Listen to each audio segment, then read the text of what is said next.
श्री कृष्ण ने बताया है, कर्मों का फल ईश्वर का अटल न्याय है।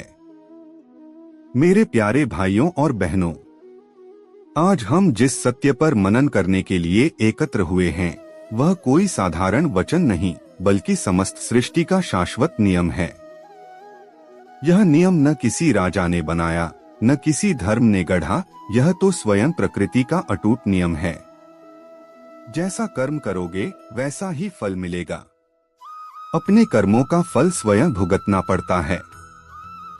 यह वाक्य सुनने में सरल है, पर इसका अर्थ अत्यंत गहरा है।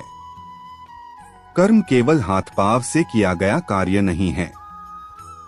कर्म 3 प्रकार के होते हैं।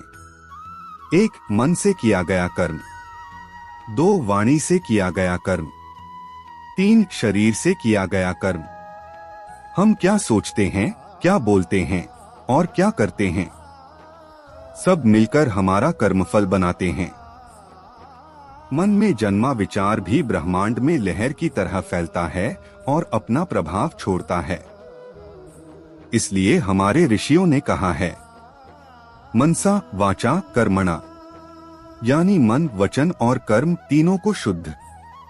ईश्वर बैठकर यह नहीं देखता कि किसने क्या किया और उसके लिए क्या सजाएं दी जाए। ईश्वर ने एक ऐसा तंत्र बना दिया है जिसमें प्रत्येक कर्म का फल अपने आप तय होता है। जैसे अगर जमीन में आम का बीज बोओगे तो आम ही उगेंगे। नीम का बीज बोकर मीठे फल की आशा कभी नहीं कर सकते। ठीक वैसे ही अगर हम किसी को दुख देते हैं तो वही दुख एक दिन हमारे पास लौट कर आता है। यदि हम प्रेम बांटते हैं तो प्रेम हमारे जीवन में वापस आता है। यदि हम किसी की मदद करते हैं तो जीवन किसी न किसी रूप में हमारी मदद करता है। कर्म का फल देने का काम प्रकृति का है और प्रकृति बड़ी निष्पक्ष है। वह किसी में भेदभाव नहीं करती।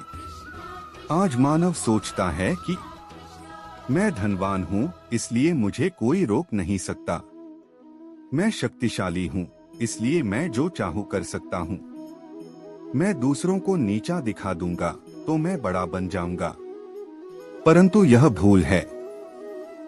शास्त्र कहते हैं, किसी पर अत्याचार करने वाला कभी सुखी नहीं रह सकता। दूसरों के आंसू से बना हुआ सुख कुछ समय तक टिक सकता है, पर स्थायी नहीं होता।